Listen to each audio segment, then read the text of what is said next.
분양권 전매 제한 강화 조치에 대해서 알아보는 시간인데요. 지금 이 영상을 보시는 분들은 어느 정도 내용은 다 알고 계실 겁니다. 제가 궁금한 거는요, 2020년 8월까지 주택법을 개정하면 8월 이전에 분양한 민간 아파트 분양권은 어떻게 될까입니다. 일반적으로는 소급 적용 없이 주택법 개정 이후에 분양하는 단지들을 대상으로 할 것 같다는 생각을 가져봅니다. 기본 원칙에 맞는 법 규제를 했으면 하네요. 일단 분양권 전매 제한 기본 내용을 볼게요.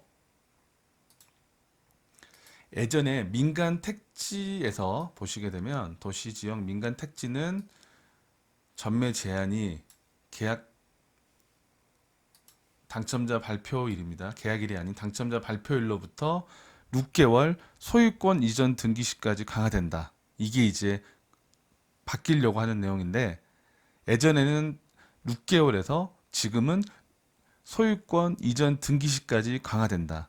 원문만으로 보면 전매 제한 자체, 그러니까 분양권이 최초 계약자에서 등기 치기 전까지는 이루어지지 않는다라는 내용입니다. 세부적으로 약간 그 기간의 제한을 둘지는 모르겠으나 이 원문으로만 봤을 때는 전매 자체가 안 된다라는 내용으로 보시면 될 것 같습니다.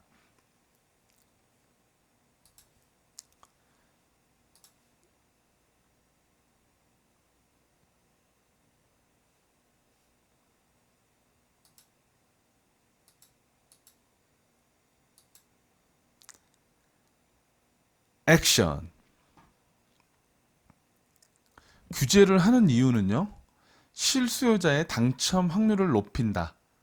실수요자의 당첨 확률을 높이겠다. 라는 내용입니다. 그래서 언제까지? 8월까지 주택법을 시행령 개정을 완료할 계획이다. 그래서 제가 볼 때 8월에서 늦어도 9월 전까지 주택법 시행령 개정을 해서 전매 제한을 강화시키겠다. 실수요자의 당첨 확률이 높아질 걸로 예상이 된다. 라고 지금 계획을 잡고 시행을 하려 합니다. 어떻게 될지 한번 잘 지켜봐야겠네요.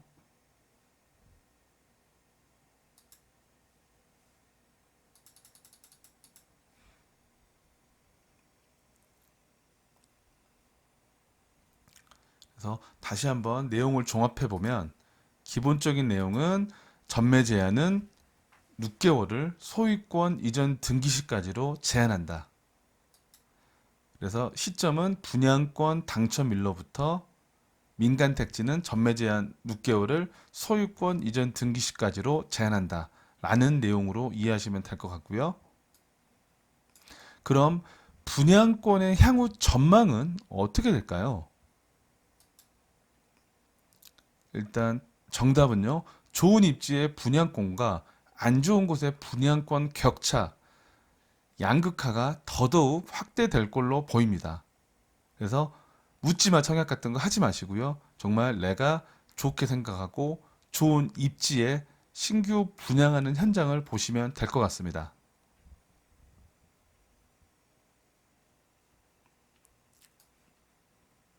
그럼 기존 주택의 향후 전망과요, 질문 몇 가지 한번 알아볼게요. 일단 질문부터 알아보겠습니다. 분양권 전매 제한이 8월 이후라면, 주택법 개정이 8월 이후에 된다라고 했으니까 8월 이전에 분양한 물건은 괜찮나요? 그래서 이 제한을 규제를 받지 않나요? 라는 질문인데 괜찮습니다. 그러면 8월 이전 분양권은 어떻게 될까요? 그리고 전반적인 그 분양권은요, 분양권의 가치는 하락할 가능성이 있다라고 봅니다. 입지에 따라서. 그래서 8월 이전에 있는 분양권은 일시적으로 거래 가능하기 할 수 있는 희소성 때문에 많은 사람들이 더 선호를 할 것 같고요. 그리고 큰 틀로 보면은 분양권 거래가 위축이 될 수도 있다. 그리고 정말로 좋은 곳과 좋지 못한 곳의 격차는 더더욱 벌어질 것이다. 그렇게 보시면 될 것 같습니다. 분양권에서요, 8월 이전이라고 한다면 두 가지가 있을 것 같아요.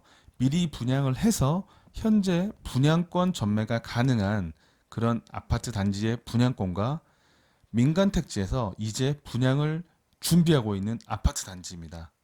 그럼 과연 이들 분양권의 운명은 어찌 될까요? 많은 사람들의 예상은요, 그 분양권의 몸값이 더더욱 상승할 거다라고 생각을 하는데, 일단 흐름을 봐야 될 것 같습니다. 그럼 기존의 아파트는 어떻게 될지도 한번 볼게요. 기존의 아파트라면 신규 아파트가 아닌 현재 입주 연차가 된 아파트, 뭐 구축일 수도 있겠네요. 지금 그 아파트는 이번 규제로 인해 가지고 어떻게 될지 한번 볼게요. 현재 코로나 사태로 실물 경제 위축이 되고 정부의 고강도 이렇게 규제를 하다 보니까 조정을 받을 확률이 높을 거라고 생각을 합니다. 하지만 근본적인 양질의 주거 공간에 대한 해결책이 아니라는 거. 그래서 심리적 위축이라는 면이 더 강하므로 또 반등할 수도 있다라고 봅니다. 케이스 바이 케이스인데요. 경우의 수는 충분히 있다라고 볼 수 있으니까 시장을 조금 더 지켜보는, 관망할 수 있는 그런 호흡이 필요할 것 같고요. 정부의 의지는요, 집값을 무조건 잡아보겠다. 그리고 집값이 오른다라면 또 규제하겠다. 라는 사인으로 해석을 일단 하면 될 것 같습니다. 그럼 부동산 용남매 다음 시간에 또 만나요.